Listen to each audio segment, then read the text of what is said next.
Yo, people, welcome back to the channel. Welcome back to another episode of 5 Things We Learn. Now, we used to do 3 things we learn, but I'm like, what? 5 seems to be a good number. Now, Chelsea played Noah Ark. I don't even know which league these teams are from, but hey, you have to play what's in front of you, and I think Chelsea did a really good job last night. Morning from where I am. They played around 7 in the morning.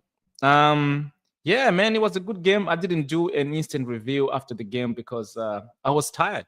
I was tired of just watching the goals. I was tired of watching 8 goals. I've never watched a Chelsea match where we scored 8 goals. Now, some people might say, you're playing Noah Ark. Of course, you're supposed to score 8 goals.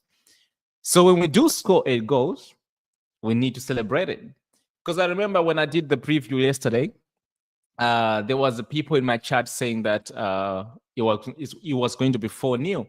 And I say to them, look, I don't actually think it's going to be 4-0 for the sake that, Chelsea always have to concede a goal. And I was thinking, if you're going to play center back of Disasi and Badiashile, even when you play Disasi at the right back, maybe Badiashile and Tosin, and also obviously Renato Vega, I was mostly worried about the right back and the center backs.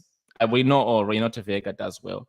So when I was thinking, you know what, there's a high chance or high probability that we were going to consider goal. It's Chelsea. We always have to consider goal, especially when we have Sanchez in goal.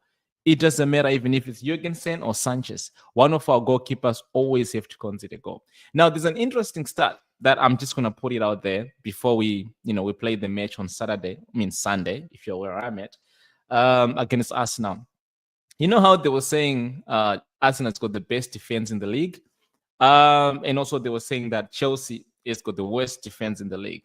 Apparently, we considered the same amount of goals, which is 13 in the league, as equal to Arsenal. So I guess we're not that shit. But one thing though that we have some attacking good players. So going into the match on Sunday, I'm not really worried.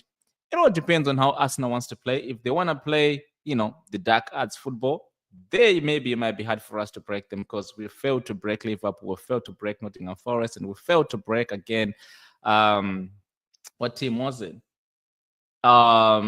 Manchester United. So yeah, we hope these teams will come with the intention of actually play real football. You know what I mean? Real football. Anyway, this is Arsenal and Chelsea preview, which we're gonna do tomorrow. So today, let's dive into the 5 things we learned from Chelsea versus Noah. Now, here's the thing.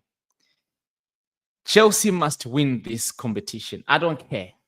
I don't care what anybody says. We need to win this competition. Now, I say this in my preview that if we win this competition, we will be the first team to win all European competition, all European cups, because we already have the Europa League, which we won with already. We already have 2 Champions Leagues. So if we win the Conference League, that means we have ticked all the boxes in the Europa. And I already said, I want us to win the Conference League. That way, I can be shameless again to Arsenal fans and say, look, my coach, Enzo Maresca, has managed to win his European Cup before Mikel Arteta in 5 years. I don't care. Even if it's Champions League, Conference League, Europa League, it is a European competition, and you have to, brag about it, especially if you're a team like Chelsea with one other European competition. So yeah, man, Chelsea must win this. I remember a couple of weeks ago, I was looking into the teams, and how much they're worth in terms of, their players and just the club as a whole. And Chelsea as a club, we are worth 1 billion. And I think the whole competition is just about 1 billion. The whole competition. So that means, I know money doesn't always play football, but come on, to some degree, we have to put this into consideration. Now we must win this competition. Now I know we've been resting a lot of players, we've making 11 changes, but I don't care. Even the B team for us needs to win this competition. We have to win this competition. I don't give a damn. Whether it's Mudryk, whether it's Christopher Nkunku, Joao Felix, Renato Vega, Jude Spriho, I don't care. we need to win the competition. If we don't win this competition, that'll be a disgrace. Now, I know we're not obviously going to keep playing teams like Noah and Servette and all these other teams. At some point, we are going to play teams like Fiorentina, and they'll give you a good game. But then, by that time, we can then bring the likes of Cole Palmer, Nicholas Jackson. But even then, I'm still expecting this B team to play well enough to win this competition. So that's my point number one. Chelsea must. We must. There's no negotiations here. We must win this competition. Now, my second point, I was going to give credit to the B team. And the reason why I'm giving credit to the B team is because they're doing their job. Now, many people or rival fans might come and say, look, Conference League is shit. You're playing these little teams which we don't even know where they are from, which leagues, they're not, But hey, like I said, you can only play what's in front of you. You can only beat what's in front of you. And at this moment in time, Chelsea is doing so. We are playing what's in front of us, and we are winning games. So I don't mind it. I have to give credit to the B team, because at the end of the day as well, you got to look at some of the players that we're playing in. We're giving chance to our academies. We saw Tariq George play. Achimpong could have played if he had signed the contract, which is another conversation for a different day. But there's another youth that came in, I think 2 of them. I don't even know the names of them.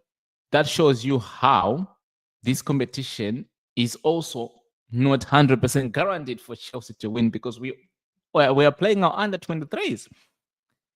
Now, I don't know the qualities of the other teams, but when I see them on the pitch, they're not that good.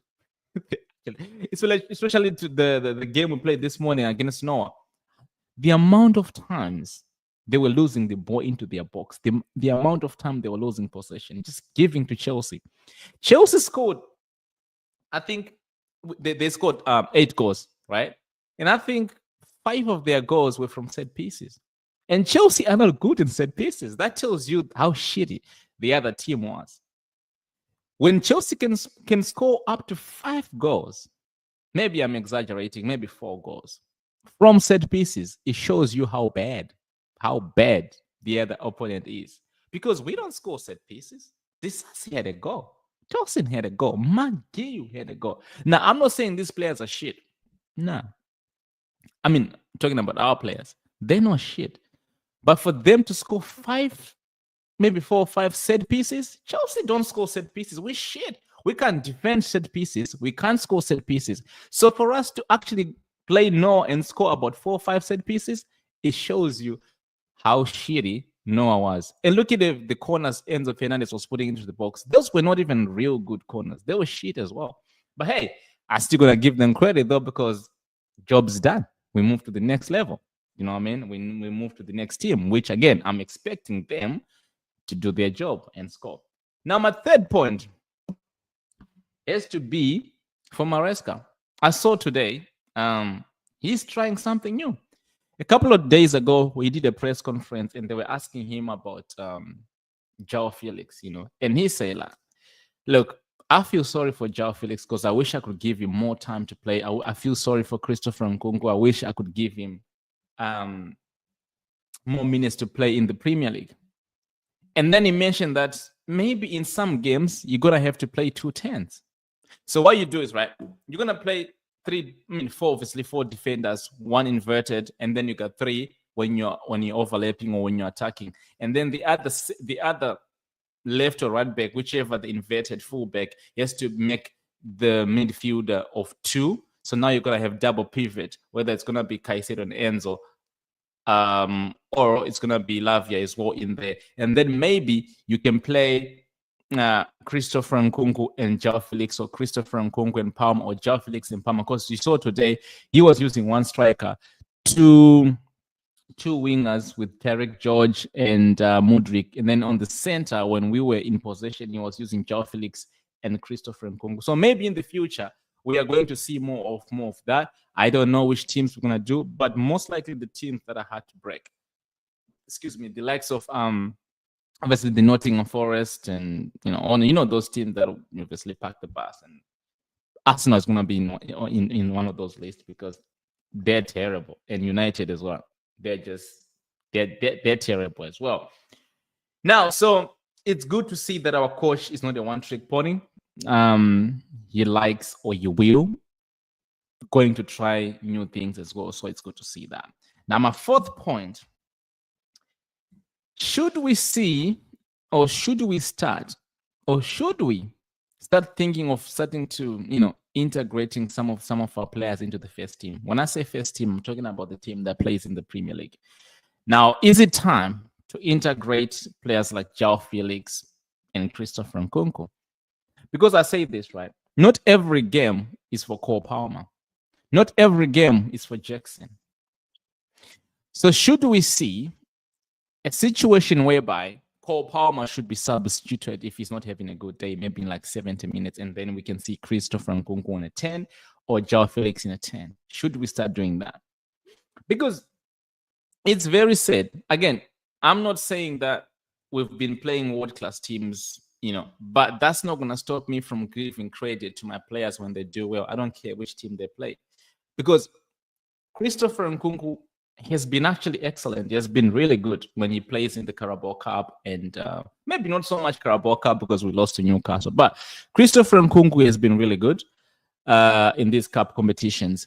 And João Felix has always been really good. So is it time to give them chance into the Premier League? Because listen, if Madueke is not working each and every weekend in the Premier League, if Jackson is not working each and every time in the Premier League, like I said, not every game is for Jackson. Like when you're playing teams like last time I played against Liverpool, yes, I know he scored, but he had a shitty game.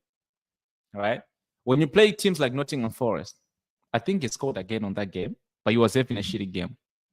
So in games like that, right, you need players like João Felix and Christopher Nkunku, players with the ability to break the lines, to play in short spaces, to take on their men. Jackson, yes, he can do that, but he needs space and time.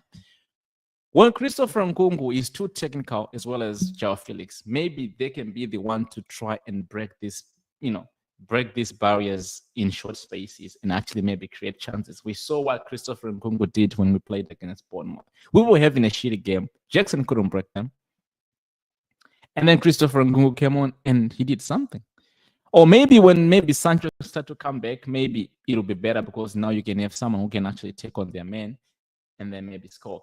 So we don't know. But I'm just saying, let us not keep fussing about playing Jackson each and every week and playing Cole Palmer each and every week. Now, Cole Palmer is obviously our talisman, but not every game is going to perform, and that's okay. Give other players. We have depth for a reason. Right. Now, my fifth point and my final point, it will go to Cucurella. We didn't see him this morning against Noah. We saw Renato Veiga. Now, against Arsenal, I'm going to talk about this a little bit more when we do the Arsenal preview, but I don't want to see Cucurella. Sorry. I don't want to see Gusto and Reece James being played all at the same time. I don't want to see James on the left side. And I said this before. Cucurella has been our best left back, has been our best defender this season. Actually, since the back end of last season.